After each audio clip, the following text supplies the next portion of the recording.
격투 게임은 강한 자는 이기고 약한 자는 패배하는 지극히 원초적인 게임 장르입니다. 그 누구의 개입 없이 온전히 내 힘으로 상대를 쓰러뜨린다는 쾌감 때문에 전 세계적으로 매니아들을 보유하고 있죠. 격투 게임에는 스트리트 파이터나 길티 기어 등 여러 게임들이 있지만 우리나라에서만큼은 아마 철권이 가장 유명할 겁니다. 옛날 오락실이나 문구사 앞에는 늘 철권 기계가 있었고 게임을 하지 않는 사람도 철권이라는 이름은 들어봤을 정도죠. 20년 넘게 철권 디렉터를 맡았던 하라다 마츠히로는 인터뷰에서 철권이 왜 이렇게 한국에서 인기가 많은지 아직도 모르겠다고 대답할 정도였는데요. 하지만 외국에서 철권의 인기는 조금 다릅니다.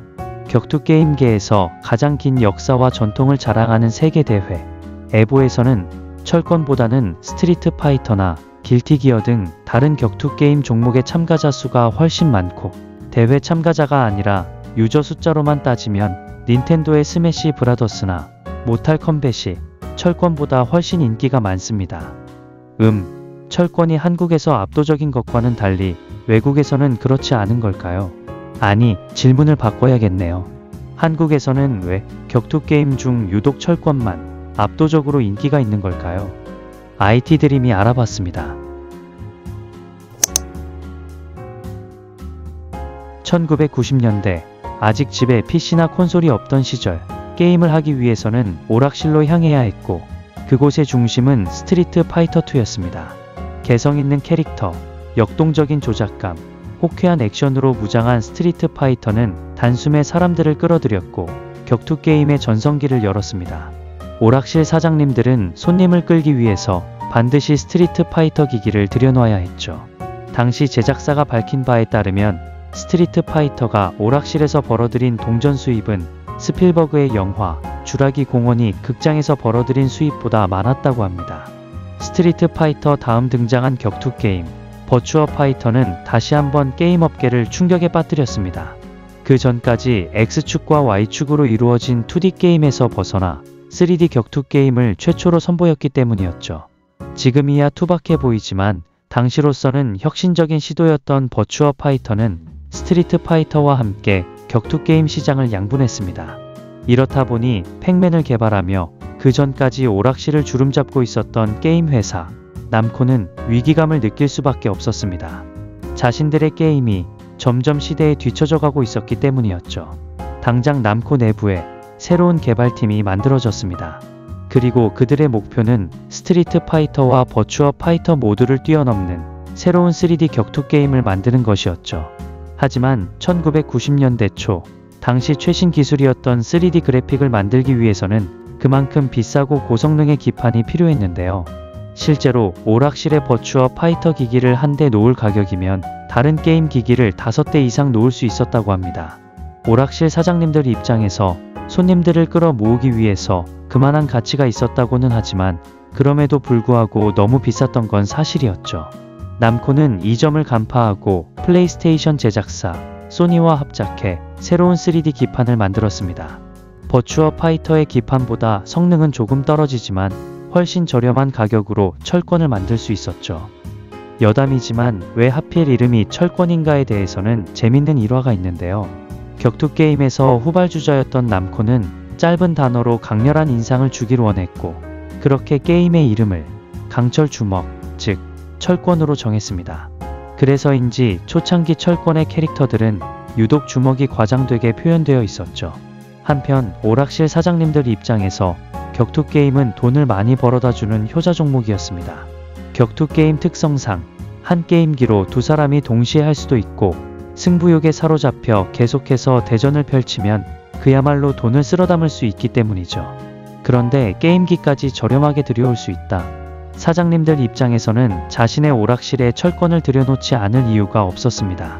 아버지와 아들이 서로 죽일 듯이 싸우는 막장 스토리, 쉬운 조작으로도 나가는 멋진 공중 콤보 등 버추어 파이터에는 없는 철권만의 특징은 철권의 매니아층들을 만들어갔습니다. 한국에서도 예외는 아니었죠. 버추어 파이터는 비싼 기기 가격과 어려운 난이도 때문에 오락실에서 점점 사라져갔고 스트리트 파이터는 경영진과 제작진의 마찰로 침체기에 들어간 사이 철권은 그 틈에 한국 시장을 공략했습니다. 한국 게이머들 사이에서 철권의 인기는 점점 올라갔고 한국의 오락실과 문구사 사장님들은 스트리트 파이터와 버추어 파이터 대신 철권 기기들을 들여다놓기 시작했습니다. 철권의 제작사 남코는 여기서 한 발 더 나아가 태권도를 사용하는 한국인 캐릭터까지 만들었습니다. 사실 태권도로 싸우는 한국인이라는 컨셉은 다른 게임에서도 있었지만 동작을 아무리 좋게 봐줘도 실제 태권도로 보이지는 않았는데요. 하지만 철권은 국제 태권도 연맹 황수일 사범을 초청해 모션 캡처를 바탕으로 캐릭터를 만들었습니다. 그렇게 현실적인 태권도 동작을 보여주는 화랑이라는 캐릭터는 한국 유저들의 관심을 끌기에 충분했죠.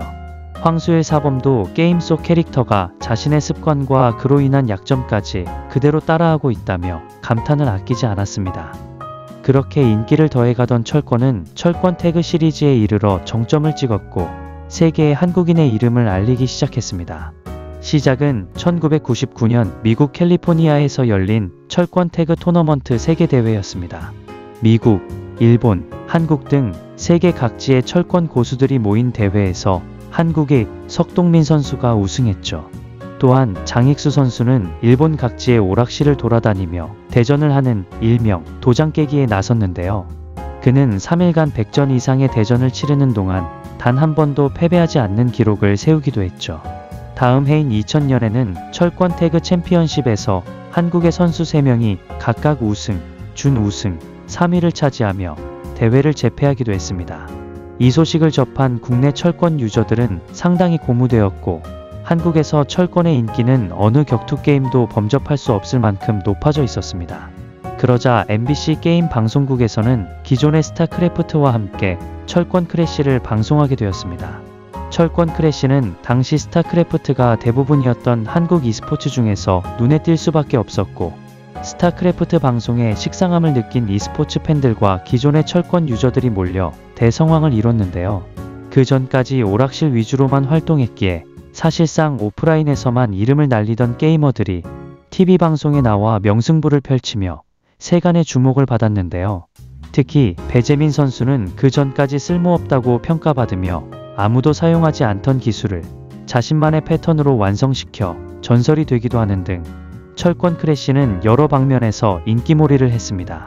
그 결과 시즌2 결승전의 경우 최고 시청률 1.2%를 기록하며 지상파를 포함해 시청률 1위를 기록하는 등 철권은 e스포츠 종목으로 발전하며 대중들에게 확실히 이름을 알렸죠.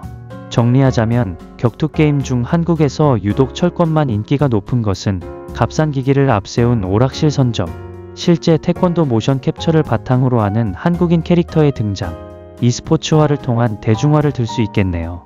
현재도 철권은 여전히 철권만의 매력으로 사람들에게 다가가고 있습니다. 패배하는 사람에게는 승부욕을, 승리하는 사람에게는 쾌감을 선사하면서 말이죠. 철권 이야기 어떠셨나요? 여러분들도 철권의 매력을 한번 느껴보시는 것 어떠신가요? IT의 스토리를 더하다. 지금까지 IT 드림이었습니다. 감사합니다.